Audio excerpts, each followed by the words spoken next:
Karl Mormon était un mercenaire et n'avait aucune idée de la façon dont il était arrivé ici. Lyle, qui tenait un magasin de bois à Edor, ne comprenait pas ce qui se passait. Il y avait aussi Grint, qui travaillait dans un magasin d'antiquités à Galzia, Jenna, qui avait vécu dans la forêt toute sa vie, et Canisley, qui était fermier. Les 11 personnes n'avaient aucune idée de la façon dont elles s'étaient retrouvées dans cet endroit. C'était comme une sorte de rêve. Can supposa qu'ils avaient été traînés ici par un magicien, ou qu'ils faisaient des expériences. Mais là il lui répondit que c'était de la foutaise, qu'ils venaient tous de Taonir et que s'ils continuaient à poser des questions aux autres, ils comprendraient peut-être quelque chose. Mais soudain, ils virent une petite fée qui leur dit de ne pas s'inquiéter, que le maître serait bientôt de retour et qu'ils allaient commencer la bataille, alors ils devaient se préparer. Ils la regardèrent avec surprise et lui demandèrent qui elle était. Elle se présenta comme la responsable des fées. Elle s'appelait Isabelle et leur dit que s'ils ne voulaient pas être blessés, ils devaient se mettre dans une colonne. Karl, furieux, lui demanda si c'était elle qui les avait traînés ici, mais elle tarda à répondre. Karl voulut alors sortir son épée parce qu'il ne voulait pas la laisser s'en tirer en kidnappant des gens. Mais Isabelle lui a dit de se calmer s'il ne voulait pas perdre la tête, ce qui l'a rendu encore plus furieux et il a commencé à s'approcher d'elle. Isabelle a alors fait ce dont elle avait prévenu Karl, son esprit combatif restera à jamais dans les mémoires et il ira dans les bras de la déesse pour toujours, mais c'était une mort stupide due au stress. Isabelle a dit aux gens terrifiés qu'elle l'avait prévenu et que s'ils l'avaient écouté, cela ne serait pas arrivé. Quiconque posait la main sur elle était mort, et c'était sa légitime défense. Mais rien n'arrête la panique des gens, qui réalisent que Karl est mort et qui en veulent à la fée d'avoir agi ainsi au lieu de leur dire ce qu'elle attendait d'eux. Elle leur dit que tout ce qu'elle attendait d'eux, c'était qu'ils lui obéissent et qu'ils se battent honorablement, ce qui était assez facile. Soudain, Isabelle remarqua que le Seigneur avait commencé à trier les hommes et à former une escouade. Elle ordonna à tout le monde de se rassembler, et une brèche qui était une sorte de portail commença à s'ouvrir. Elle dit aux garçons qu'ils doivent entrer dans le portail s'ils ne veulent pas subir le même sort que Karl. Soudain, Anne l'appela, il dit qu'il était sûr qu'elle voulait aussi conquérir la soi-disant tour, que son maître leur donnait des armes, puisqu'ils n'étaient plus qu'une bande de gens à une étoile, elle ne voulait pas les laisser devenir de la chair à canon. Le seul héros 2 étoiles avait été tué, ils avaient au moins besoin d'armes. Jenna les écoutait parler et ne comprenait pas de quel tour ils parlaient. Karl était aussi fort, intelligent et agile que possible en regardant ce qu'il avait laissé la fée était d'accord avec le fermier. Elle dit à son maître que les hommes n'avaient pas d'équipement et lui demanda s'il voulait bien leur en donner pour améliorer la bataille. Pendant ce temps, Lyle demanda à Anne comment il connaissait l'endroit, et il répondit qu'il ne savait pas grand-chose puisqu'il n'était pas là depuis longtemps. Jenna avait peur de ce type, il savait quelque chose. Anne leur dit que s'ils tardaient, ils allaient mourir, il leur montra le bâtiment et leur dit d'y prendre leurs armes, car bientôt tout allait commencer. Ils demandèrent avec crainte ce qui allait commencer et Can répondit calmement qu'il s'agissait d'une bataille. Tout le monde était effrayé, car certains d'entre eux ne savaient pas comment se battre, et n'avaient jamais combattu dans leur enfance. Ils ont commencé à démonter leurs armes, chacun ayant eu le temps de les prendre. Ils sortirent du bâtiment déjà armés. Virent que le corps de Karl avait disparu, mais la fée n'allait pas tout leur raconter. Elle leur dit d'entrer dans le portail, qui effrayait les gens, mais la fée leur demanda d'y aller rapidement. Pendant que la fée et les autres se battaient, Jenna remarqua que dans tout ce chaos, Anne était en train d'inspecter son bouclier. Elle osa se tourner vers lui, lui disant qu'il savait sûrement ce qui allait se passer maintenant, qu'il savait qui était la fée et pourquoi ils avaient besoin d'armes. Anne lui dit que la seule chose à faire maintenant était de tuer l'ennemi en entrant dans l'arène, et qu'elle découvrirait le reste au fur et à mesure que les événements se dérouleraient. Soudain, ils virent Kelkud, Lento et Jackson entrer dans les bras de la déesse, leur esprit combatif restant à jamais gravé dans les mémoires. Anne supposa que tout cela était dû au fait qu'ils étaient des étoiles uniques. Jenna demanda ce qui s'était passé, mais le type lui demanda de se taire. L'escouade a été complètement anéantie, ce à quoi Isabelle ne s'attendait certainement pas. Anne dit que cela s'est passé étonnamment vite, ils sont morts au rez-de-chaussée. Ensuite, la nouvelle escouade a commencé à être recrutée, ils étaient également une étoile et Isabella leur a ordonné de tous passer le portail rapidement. Jenna ne comprenait toujours pas ce qui s'était passé et pourquoi personne n'était revenu du portail. L'un des participants avait essayé de négocier avec la fée pour qu'elle ne s'y rende pas pour des raisons de santé.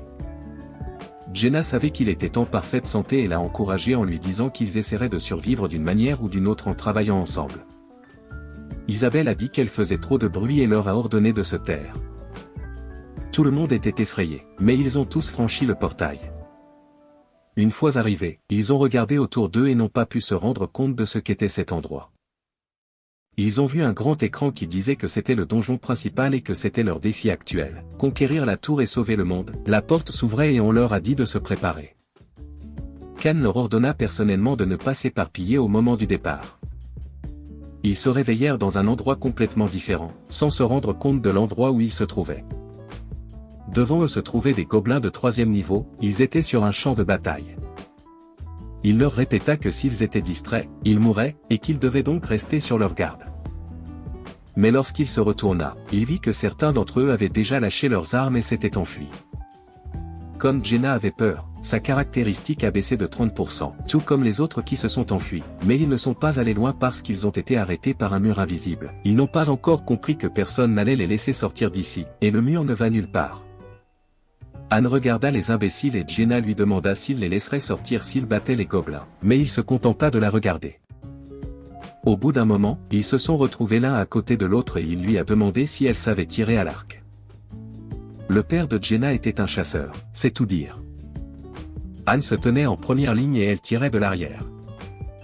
La jeune fille demanda ce qu'il adviendrait de ces trois-là, mais Anne lui dit de les ignorer. Les gobelins commencèrent à avancer et, à vrai dire, Anne ne savait pas manier l'épée et le bouclier. Les gobelins couraient vers eux de toute leur force, en faisant des bruits horribles. Le gars s'appelait Anisat, et son vrai nom était Anne Ségin, et on aurait dit qu'il avait été aspiré dans un jeu de hasard.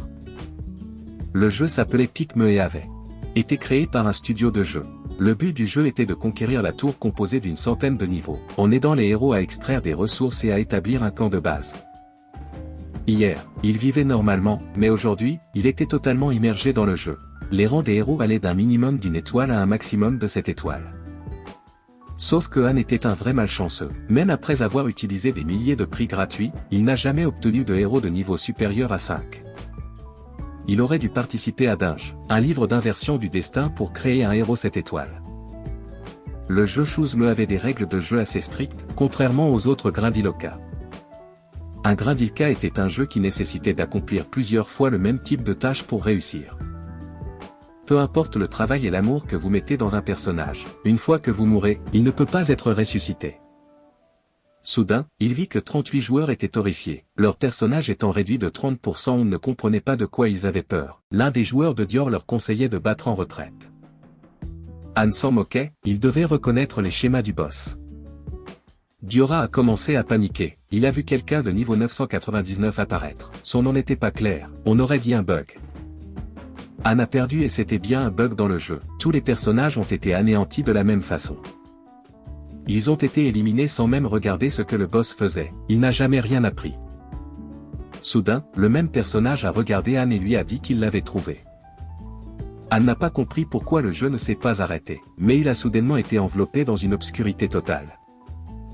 Il a reçu un message l'informant qu'il s'inscrivait pour un compte et qu'il devait choisir un nom comportant un minimum de 2 et un maximum de 6 caractères. Il n'a rien compris, il a choisi un nom et ne s'est pas rendu compte qu'il comprenait son choix. Puisqu'il n'était même pas en train de taper. Il a été accueilli dans le monde du jeu Choose-me, on lui a proposé une formation à l'issue de laquelle il recevrait une récompense. Il réalisa avec horreur que son histoire était celle d'un garçon nommé Kanisla qui vivait dans un petit village du territoire de Haïm. Dans le pays de l'unité entre humains et non-humains de Taonir. Un ennemi inconnu a envahi cette région paisible. C'est un maître qui, s'il veut sauver le monde, doit monter au sommet de la tour, et une foule de héros l'accompagneront.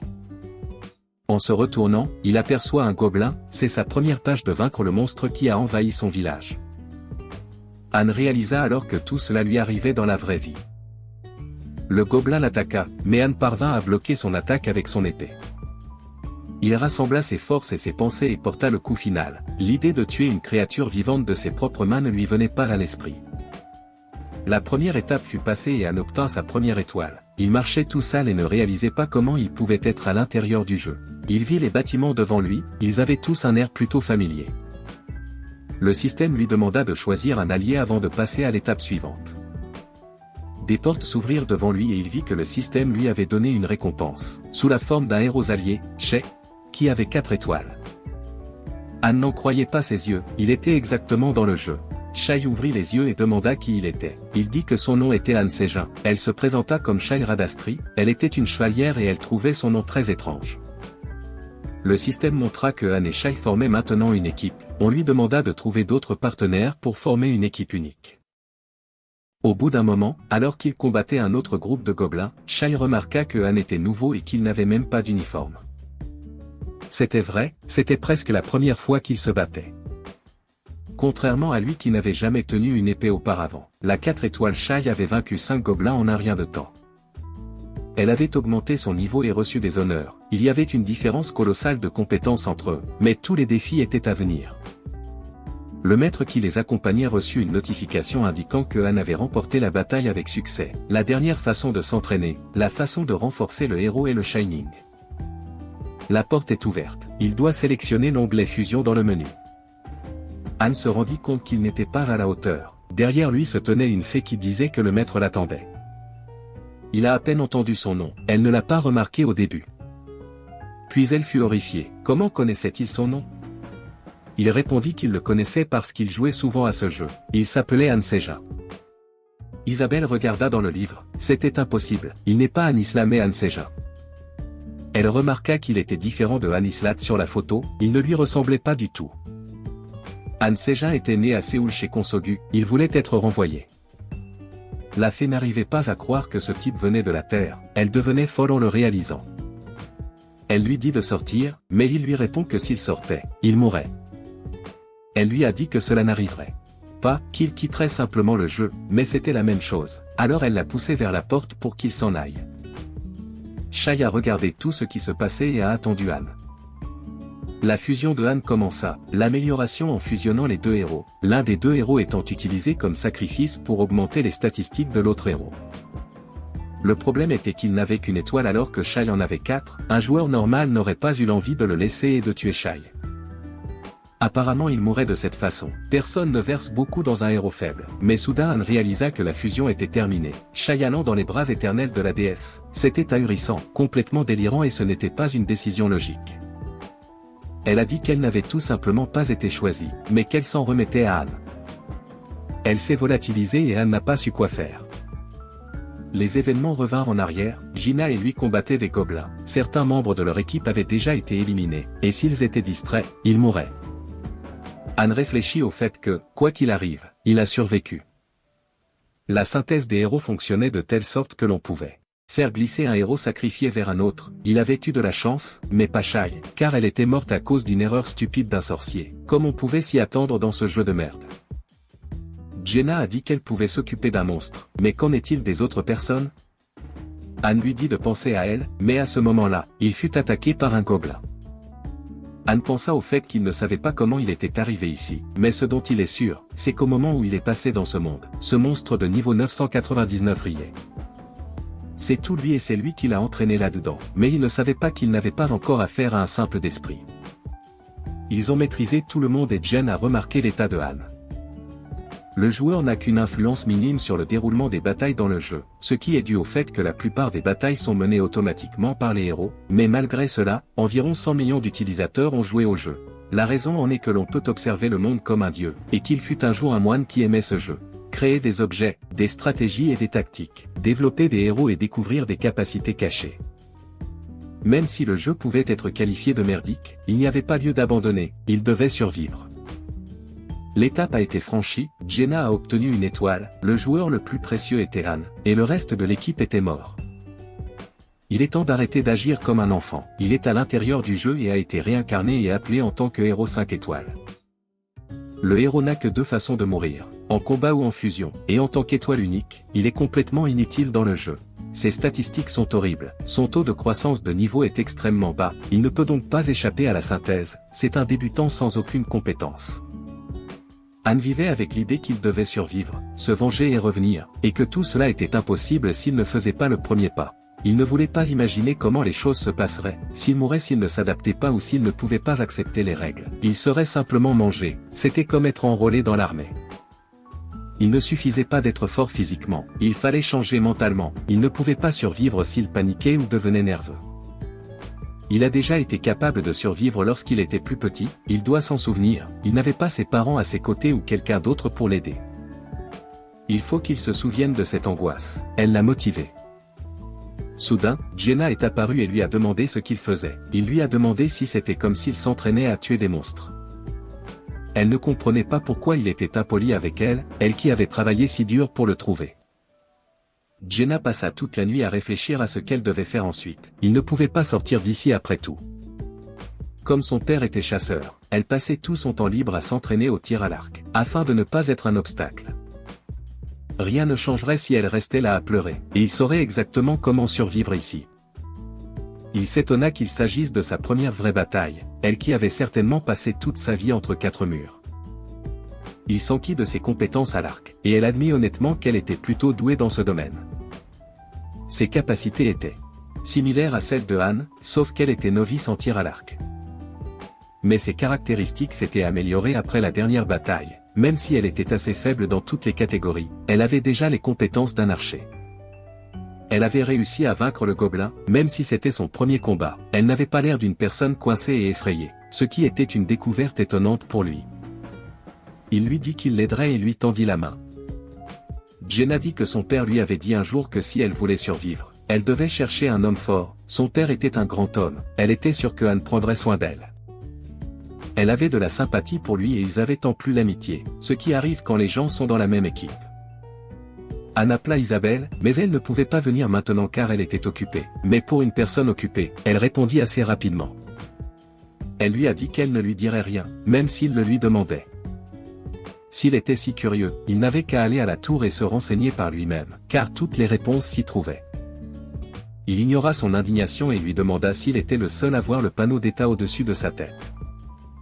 Elle fit semblant de ne pas savoir de quoi il parlait, mais il lui dit alors qu'il voyait clairement que la fée était maintenant au niveau 257. Elle supposa que c'était parce que sa vie était mélangée avec le jeu et sa vie passée, mais réalisa immédiatement qu'elle n'aurait pas dû dire cela. Il lui demanda ce qu'il ferait si le maître quittait le jeu, et elle répondit avec horreur qu'elle prierait pour que cela n'arrive pas. Ce qui s'est passé lorsque le maître, c'est-à-dire le joueur, l'a uni à Shai n'était pas un accident. Un tel choix n'est fait qu'une fois sur 100. Les nuances du jeu ne permettaient pas de jeter Shai aussi facilement. Cela faisait une semaine qu'il était dans le jeu, il se demandait si le temps passait ici comme sur Terre. Mais Isabelle lui avait demandé d'arrêter cette conversation idiote, elle n'allait pas lui répondre. Mais Anne réalisa alors que cela signifiait que le temps s'écoulait différemment ici. Merci à Isabelle pour l'indice. Il était incroyablement énervé contre elle, le fait est que la fée ne pouvait même pas le toucher, mais pouvait intervenir en cas de légitime défense ou lorsque quelqu'un n'écoutait pas les ordres du maître. Mais cela ne l'empêchait pas de vouloir apprendre absolument toutes les règles. C'était une nécessité de la vie dans ce monde, sinon il mourrait. Jenna demanda de quoi il parlait, mais Anne lui répondit qu'il devait s'emparer de la tour. Il lui parla d'une créature appelée le maître qui leur donnait des ordres par l'intermédiaire d'Isabelle, ils devaient accomplir et gagner toutes les missions, et lorsqu'ils arriveraient au 100e étage, ils seraient libres. La jeune fille se rendit compte que cela signifiait qu'ils devraient combattre des monstres tout le temps, c'est pourquoi ils devaient. Pour s'entraîner constamment et devenir plus fort. Elle se demandait s'il pouvait y arriver à deux, mais Anne lui répondit que le maître pouvait demander de l'aide en utilisant l'argent, ce qu'il ne manquerait pas de faire. Désormais, chaque choix déterminerait leur destin, mais en fin de compte, leur vie dépendait du choix du maître. Après une journée d'entraînement, il apprit un drôle de principe de ce monde. Le lendemain, la nourriture et les produits de première nécessité sont réapprovisionnés. S'il pense à des choses dont il a besoin, elles apparaissent le lendemain dans un tiroir ou un placard, mais les armes ne figurent évidemment pas sur la liste. Il existe également diverses règles d'entraînement concernant les effets de l'entraînement. Il arrive souvent que des héros de même rang aient des capacités de combat complètement différentes, mais ils ont une chose en commun, ils ne sont pas paresseux. Lorsque l'entraînement était nécessaire, il n'augmentait pas les statistiques ou le niveau, mais il permettait d'acquérir des compétences et d'améliorer les capacités. En y réfléchissant, il doute maintenant que les personnages qu'il avait l'habitude de jouer soient des intelligences artificielles. Un joueur expérimenté classe ses personnages principaux en 3 catégories. La première est l'impact mental, le joueur ne regardera même pas le personnage qui panique facilement. La deuxième catégorie est celle des compétences. Les héros de haut rang sont dotés de compétences, tandis que la plupart des héros de bas rang ont des talents cachés au maître. La troisième catégorie est le physique, un aspect sur lequel Anne travaille actuellement. Cela faisait 3 jours qu'il avait commencé à s'entraîner. Le maître avait rejoint le jeu, et grâce à l'entraînement, Han avait pu augmenter son niveau de compétence. Il avait fait de son mieux. Il avait amélioré son épée et son bouclier. Il devait se préparer puisque le maître était déjà là. L'attente était assez longue, car il ne s'était pas connecté au jeu depuis 3 jours.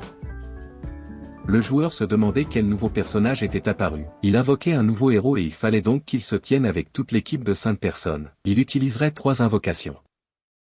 Les personnages Aaron, Toby et Gelsen sont apparus, ils avaient chacun une étoile et, comme les précédents, ne savaient pas où ils se trouvaient. Jaina leur dit immédiatement de se préparer au combat. Elle et Han leur enseigneraient tout après qu'ils aient réussi la tâche, mais ils étaient trop confus.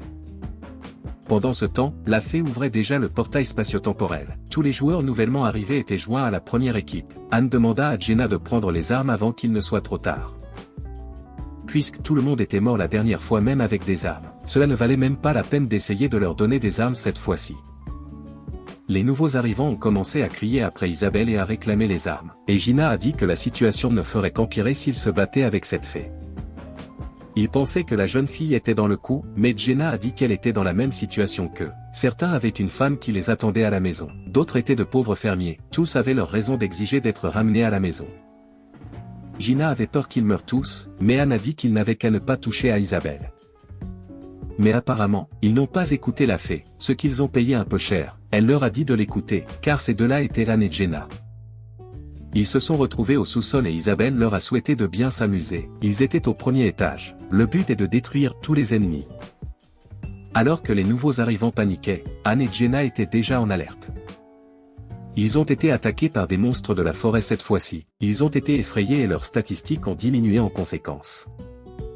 Han a regardé la fille et elle était effrayée aussi. Il a essayé de la frapper mais il lui a fait très peur, ce qui l'a mise en colère. Il s'occupera des loups et elle s'occupera des gobelins. Jaina n'avait plus peur, c'était sans doute une peur passagère qu'elle avait réussi à gérer, mais les nouveaux arrivants ne lui seraient d'aucune utilité. Les monstres commencèrent à s'approcher et Han utilisa son bouclier et son épée pour vaincre le premier. À cause de ses armes minables il était encore en vie, mais cela n'arrêta pas le gars.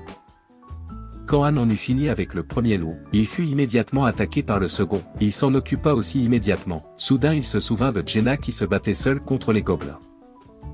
Lorsqu'il courut vers elle, il vit un tas de monstres qu'elle avait transformés en hérissons et sur lesquels elle avait décoché de nombreuses flèches. Han lui a demandé d'arrêter car les monstres étaient déjà morts, apparemment elle avait trop peur.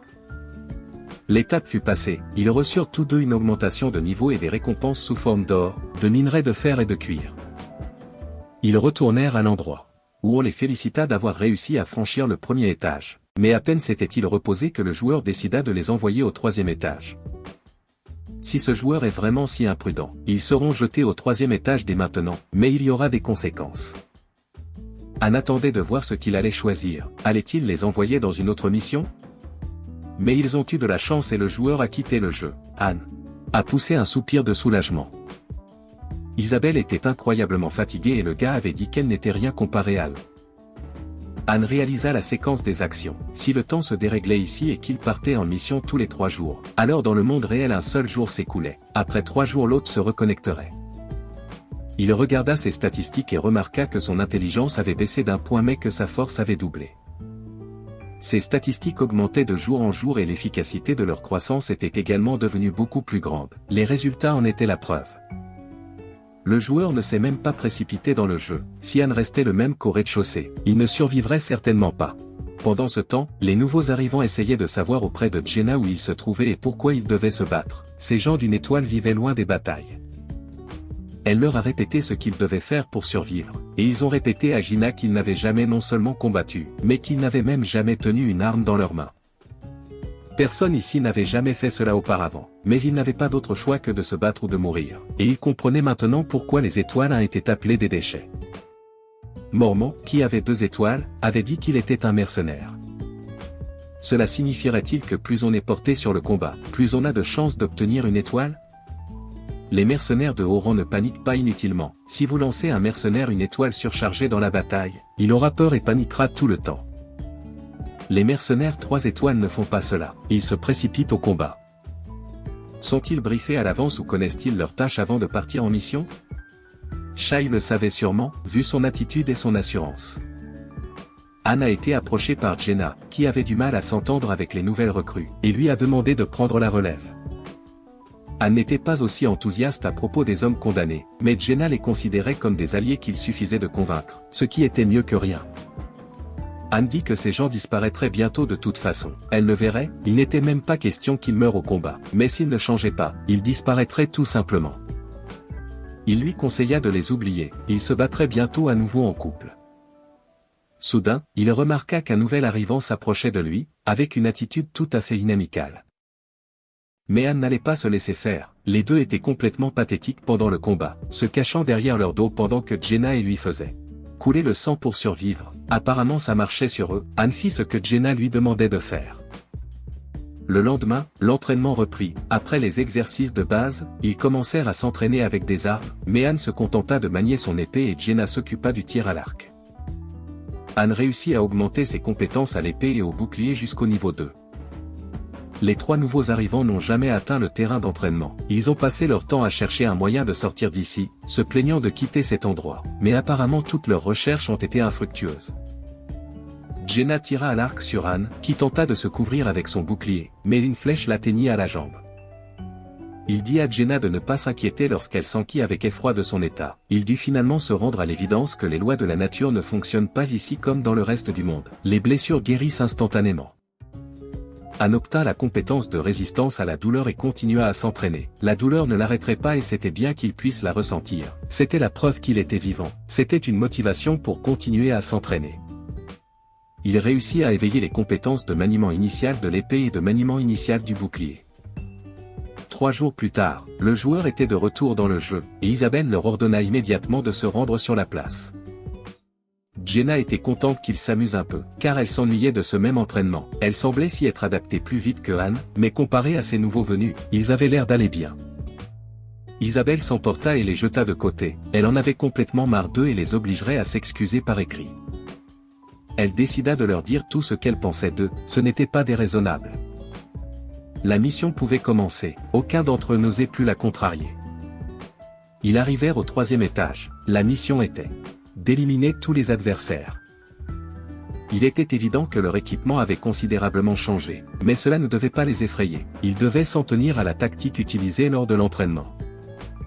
Ils n'hésitèrent pas et commencèrent le combat. Ils réussirent à vaincre tous les monstres et furent récompensés par une augmentation de niveau.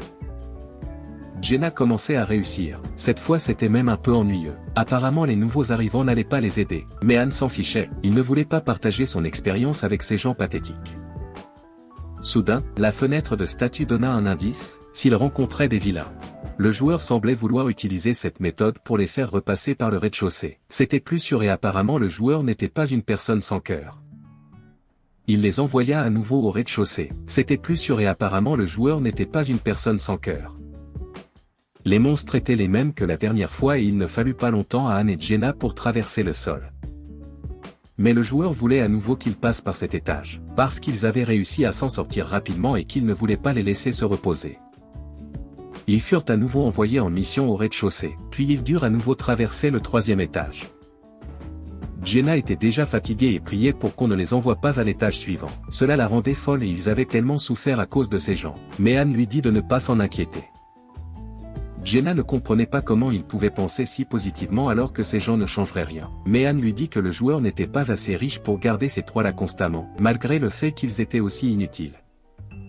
Soudain, le joueur commença la synthèse, le sacrifice d'un héros pour un autre afin d'améliorer les performances sur le champ de bataille. Anne était content car maintenant ces idiots allaient disparaître sans jamais profiter de l'opportunité qu'il leur avait donnée.